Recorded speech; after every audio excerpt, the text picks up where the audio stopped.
ಇನ್ನು ಮಾದಕ ವಸ್ತುಗಳ ವಿರುದ್ಧದ ನಮ್ಮ ಕಾರ್ಯಾಚರಣೆಯಲ್ಲಿ ಪ್ರಮುಖವಾಗಿ HSR ಲೇಔಟ್ ಪೊಲೀಸ್ ಠಾಣೆಯವರು ನಿಷೇಧಿತ ಮಾದಕ ವಸ್ತು ಗಾಂಜಾವನ್ನು ಮಾರಾಟ ಮಾಡ್ತಾ ಇರ್ತಕ್ಕಂಥ ಒಬ್ಬ ವ್ಯಕ್ತಿಯನ್ನು ಬಂಧಿಸಿ ಆತನಿಂದ 62 kg ಗಾಂಜಾ ಮತ್ತು ಐಷರ್ ಗೂಡ್ಸ್ ಕ್ಯಾರಿಯರ್ ವಾಹನವನ್ನು ವಶಪಡಿಸಿಕೊಂಡಿರ್ತಾರೆ. ಒಟ್ಟು ಮೌಲ್ಯ 60 ಲಕ್ಷ. ಇದು ಆಗಿರ್ತಕ್ಕಂಥದ್ದು ಮೇ 1ನೇ ತಾರೀಕಿನಂದು. ಖಚಿತ ಮಾಹಿತಿಯ ಮೇರೆಗೆ HSR ಪೊಲೀಸ್ ಠಾಣೆಯವರು ಅವರ ವ್ಯಾಪ್ತಿಯಲ್ಲಿ ಈ ವ್ಯಕ್ತಿಯನ್ನು ಬಂಧಿಸಿ 62 kg ಗಾಂಜಾ ಮತ್ತು ವಾಹನವನ್ನು ವಶಪಡಿಸಿಕೊಂಡಿರ್ತಾರೆ. ಆತ ಕೂಲಂಕುಷವಾಗಿ ಆತನನ್ನು ವಿಚಾರಣೆ ಮಾಡಿದಾಗ ಆತ ಒರಿಸ್ಸಾ ರಾಜ್ಯದಿಂದ ಈ ಗಾಂಜಾವನ್ನು ತಂದು ಇಲ್ಲಿ ಮಾರ್ತಾ ಇದ್ದ ಅಂಥೇಳಿ ಕಂಡುಬಂದಿದೆ. ಆರೋಪಿ ಏನಿದ್ದಾನೆ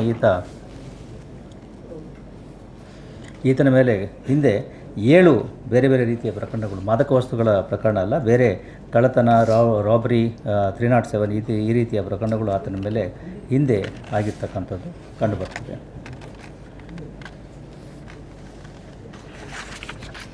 ಎರಡನೇದಾಗಿ ಗೋವಿಂದರಾಜ ನಗರ ಪೊಲೀಸ್ ಠಾಣೆಯವರು ನಿಷೇಧಿತ ಮಾದಕ ವಸ್ತುವನ್ನು ಮಾರಾಟ ಮಾಡ್ತಾ ಇರ್ತಕ್ಕಂಥ ಓರ್ವ ರೌಡಿ ವ್ಯಕ್ತಿಯನ್ನು ಬಂಧಿಸಿ ಆತನಿಂದ 43 kg 80 ಗ್ರಾಮ್ ಗಾಂಜಾವನ್ನು ವಶಪಡಿಸಿಕೊಂಡಿದ್ದಾರೆ. ಒಟ್ಟು ಮೌಲ್ಯ 25 ಲಕ್ಷ.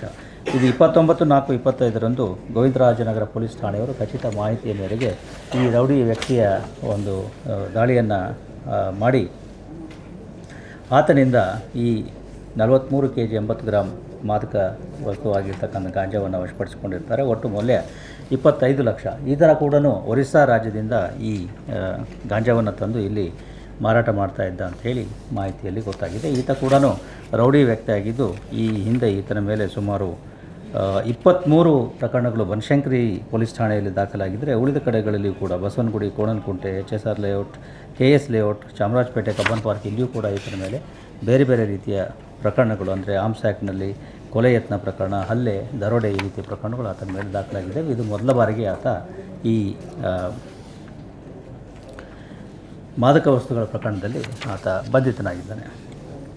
ಇನ್ನು CCBಯ ಮಾದಕ ದ್ರವ್ಯ ದಳದವರು ಕೂಡ ಈ ಮಾದಕ ವಸ್ತುಗಳ ಮಾರಾಟ ಮತ್ತು ಸಾಗಾಟದಲ್ಲಿ ತೊಡಗಿರ್ತಕ್ಕಂತಹ 2 ವ್ಯಕ್ತಿಗಳನ್ನು ಬಂಧಿಸಿ 4 kg 185 ಗ್ರಾಮ್ ಗಾಂಜಾ, 2 ಮೊಬೈಲ್ ಫೋನ್ಗಳು ಮತ್ತು ಕೃತ್ಯಕ್ಕೆ ಬಳಸಿರ್ತಕ್ಕಂತಹ 1 ದ್ವಿಚಕ್ರ ವಾಹನಗಳನ್ನು ವಶಪಡಿಸಿಕೊಂಡಿದ್ದಾರೆ. ಒಟ್ಟು ಮೌಲ್ಯ 4,20,000.